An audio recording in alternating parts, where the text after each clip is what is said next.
It's Sunday morning, so I'm riding my bike to church.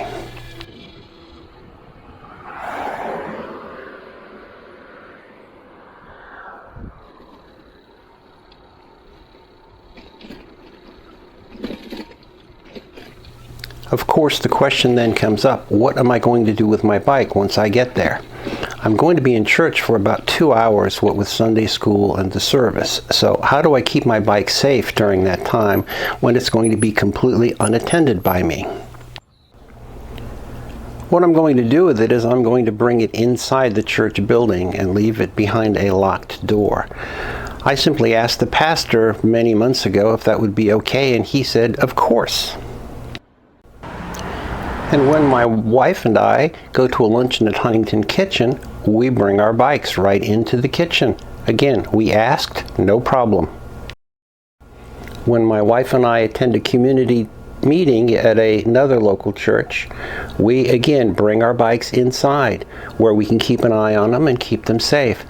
Bringing the bike inside whatever building you are in is obviously the safest possible place to keep your bike.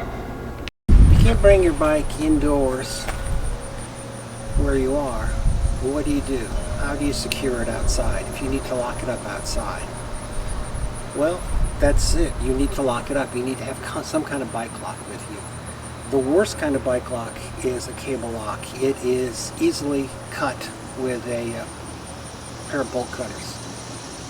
The idea of a lock is not to make it completely impossible for your bike to be stolen, because anybody, given enough time and the proper tools, can eventually break any bike lock. The idea is to make it so difficult to steal your bike that it's simply not worthwhile when there are so many other bikes that are secured with cable locks around to steal. So what I use is I actually have a couple of locks on my bike, and they are expensive locks.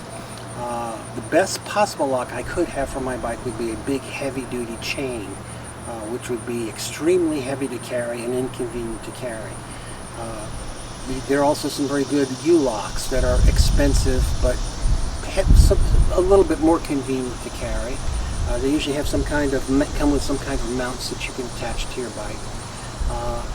And a good compromise I found is a frame lock, a folding lock, which I use, which easily is carried on a bike, usually with some kind of holder that fits onto a bottle cage, to your bottle cage screws on your bike.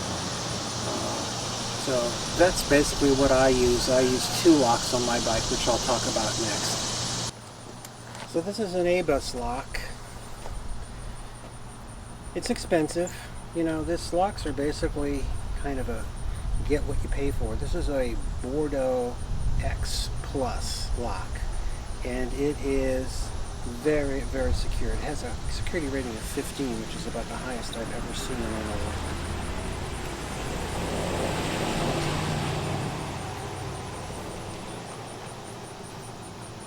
And again, it's a good compromise between carrying a big heavy chain and something that fits on a bottle cage mount on your bike. It's heavy, but again, it's going to take a thief a heck of a long time to break through this lock.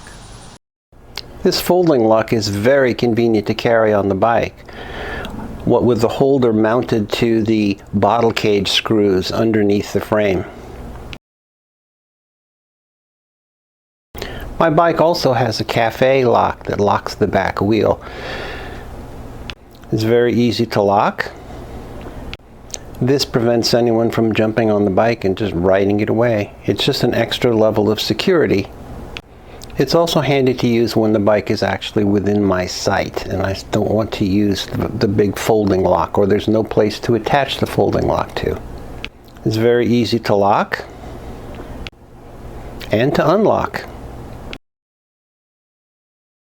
And now the last security device that I use on my bike, and it's something that I'm surprised that more people don't use because it's very cheap, costs less than either of the locks that I use, and it's very, very effective, and that is an alarm. Alarm is something that I learned to use when I rode a motorcycle. I had an alarm on all the bikes that I had.